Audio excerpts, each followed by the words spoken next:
ଅସୁସ୍ଥ ହୋଇ ଏମ୍ସରେ ଭର୍ତ୍ତି ହେଲେ ବିଜେପିର ବରିଷ୍ଠ ନେତା ଲାଲକୃଷ୍ଣ ଆଡଭାନୀ। ଆସନ୍ତୁ ଜାଣିବା ଏହାର ସର୍ଭିସେସ୍ ଖବର ବିଷୟରେ। ଅସୁସ୍ଥ ହେଲେ ବିଜେପିର ବରିଷ୍ଠ ନେତା ଲାଲକୃଷ୍ଣ ଆଡଭାନୀ। ସେ ଅସୁସ୍ଥ ହେବା ପରେ ତାଙ୍କୁ ଦିଲ୍ଲୀର all India institute of medical science ତଥା ଏମ୍ସ ଡାକ୍ତରଖାନାରେ ଭର୍ତ୍ତି କରାଯାଇଛି ବୋଲି ସୂତ୍ରରୁ ପ୍ରକାଶ ପାଇଛି। 96 ବର୍ଷୀୟ ନେତାଙ୍କୁ ଦିଲ୍ଲୀର ଏମ୍ସ ବିଭାଗର ବାର୍ଦ୍ଧକ୍ୟ ବିଭାଗର ଡାକ୍ତରଙ୍କ ତତ୍ତ୍ୱାବଧାନରେ ରଖାଯାଇଛି। ସେ ସ୍ଥିର ଅଛନ୍ତି ଏବଂ ତୀକ୍ଷ୍ଣ ନଜରରେ ଅଛନ୍ତି ବୋଲି ଡାକ୍ତରଖାନା ପକ୍ଷରୁ ସୂଚନା ମିଳିଛି। ଦେଶର ସର୍ବୋଚ୍ଚ ନାଗରିକ ସମ୍ମାନ ଭାରତ ରତ୍ନ ପାଇବାର 3 ମାସ ପରେ ପୂର୍ବତନ ଉପମୁଖ୍ୟମନ୍ତ୍ରୀ ଡାକ୍ତରଖାନାରେ ଭର୍ତ୍ତି ହୋଇଛନ୍ତି।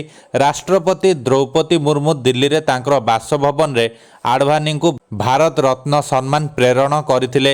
ଲାଲକୃଷ୍ଣ ଆଡଭାନୀ ଜୁନ୍ 2002ରୁ ମେ 2004 ପର୍ଯ୍ୟନ୍ତ ଭାରତର ଉପପ୍ରଧାନମନ୍ତ୍ରୀ ଭାବରେ କାର୍ଯ୍ୟ କରିଥିଲେ ଏବଂ ଅକ୍ଟୋବର 1999ରୁ ମେ 2004 ପର୍ଯ୍ୟନ୍ତ କେନ୍ଦ୍ର ଗୃହମନ୍ତ୍ରୀ ଭାବରେ କାର୍ଯ୍ୟ କରିଥିଲେ।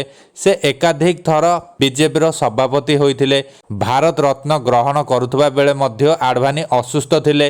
ରାଷ୍ଟ୍ରପତି ଦ୍ରୌପଦୀ ମୁର୍ମୁ ଭାରତର ପୂର୍ବତନ ଉପପ୍ରଧାନମନ୍ତ୍ରୀ ତଥା ବରିଷ୍ଠ ବିଜେପି ନେତା ଲାଲକୃଷ୍ଣ ଆଡଭାନୀଙ୍କ ଘରକୁ ଯାଇଥିଲେ।